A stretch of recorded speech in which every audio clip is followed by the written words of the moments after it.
Hi, welcome back to my channel.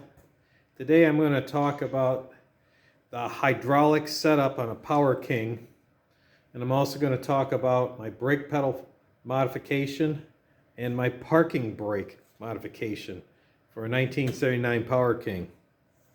So this is the back of the tractor, obviously, and I saw other videos on YouTube where they talked about if they put the hydraulic cylinder all the way forward, that this arm here would come all the way up and hit the back of the hydraulic tank and put a dent in it.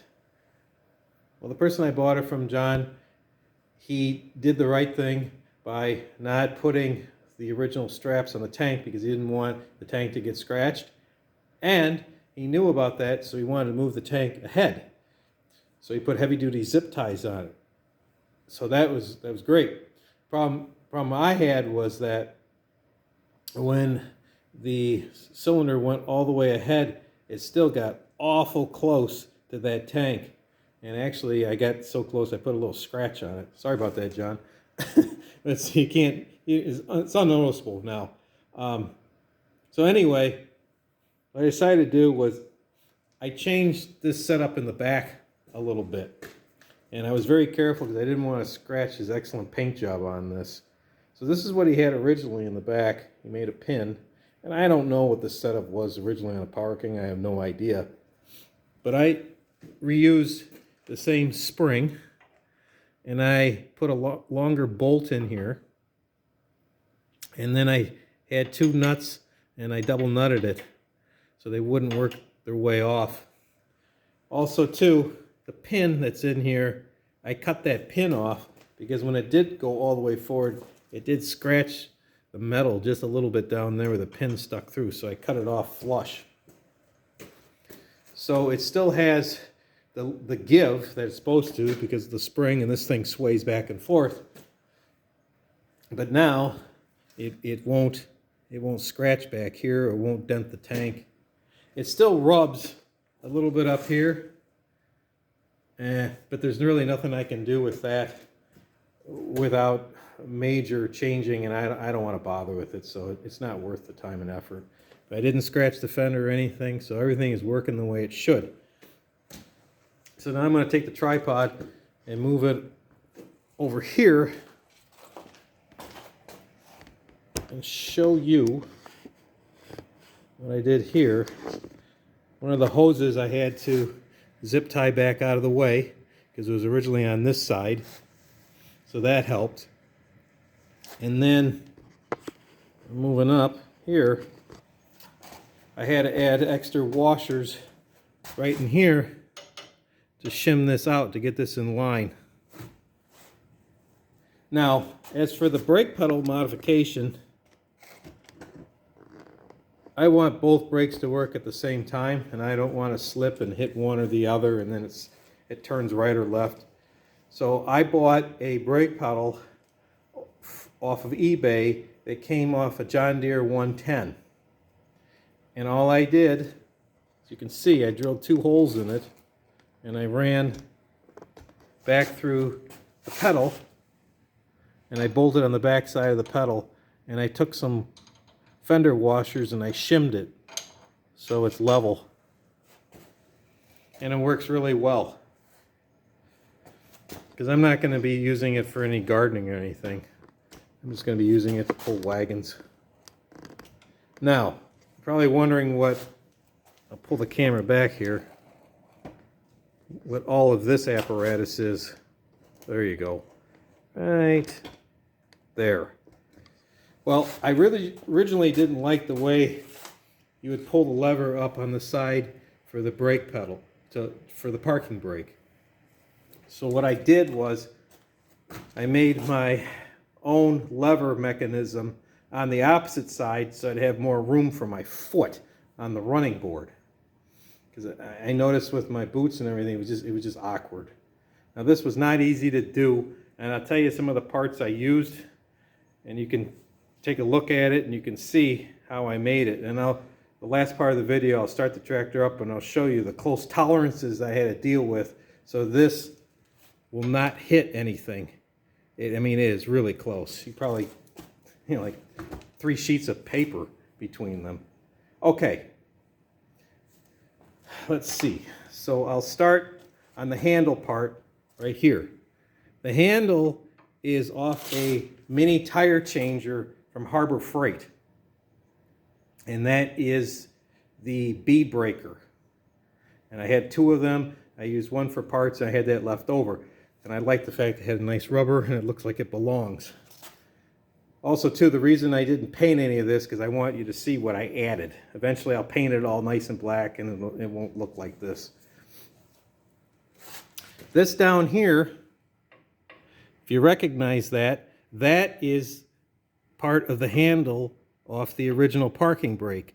And I attached that to the piece that goes against the running board so your foot doesn't get caught in the hydraulic cylinder. So I use that to make sure that the handle always locks right there. Okay. This piece here, this red piece, that came off a Murray lawn tractor, and I believe that has to do with the deck adjustment. I don't know exactly where, but I know this came off a Murray lawn tractor from the late 80s, early 90s.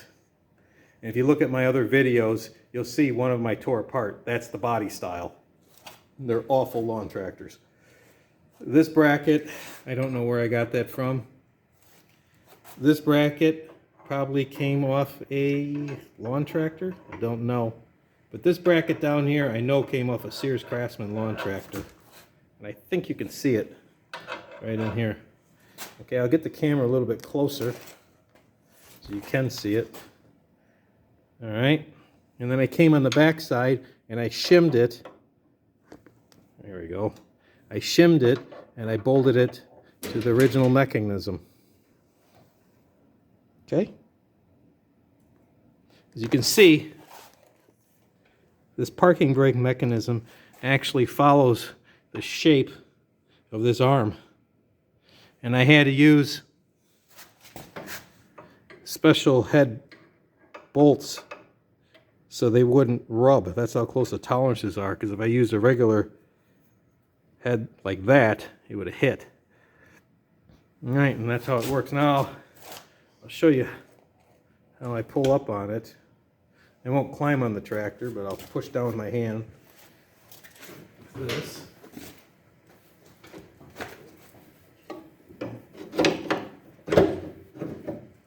There it is. I'll get back in focus here. And you can see how that works. So it still locks like it originally did.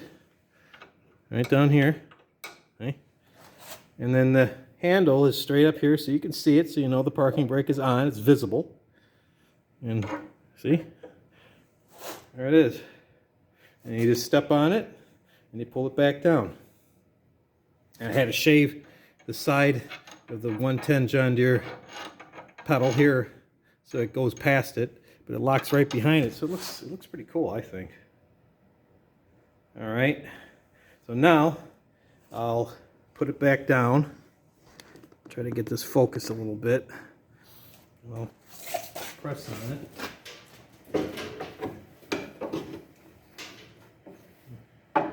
There it is. Just like that. So, I'll move it back again.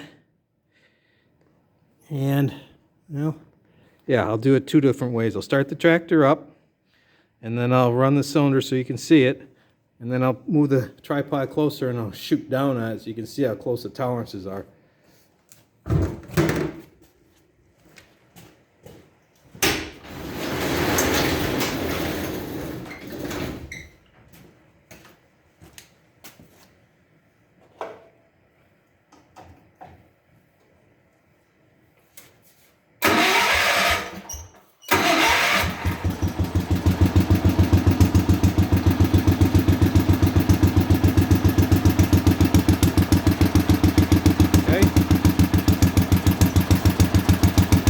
Going to cycle back.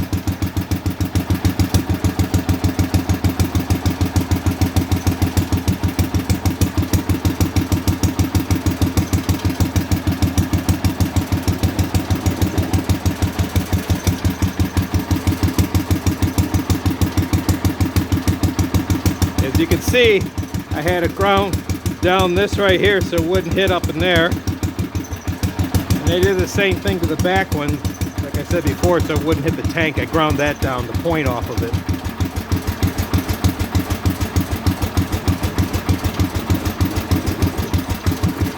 Okay, now I'll move the tripod closer.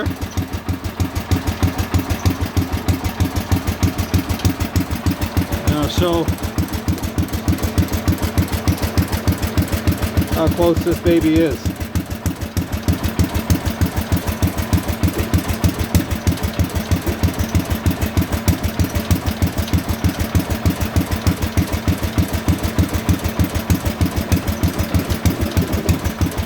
You can see it's putting a little line right there. That's how close the tolerances are. I even had to grind down the head of these bolts a little bit.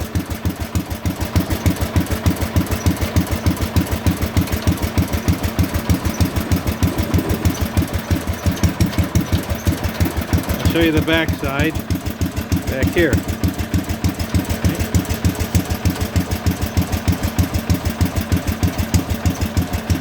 There it is.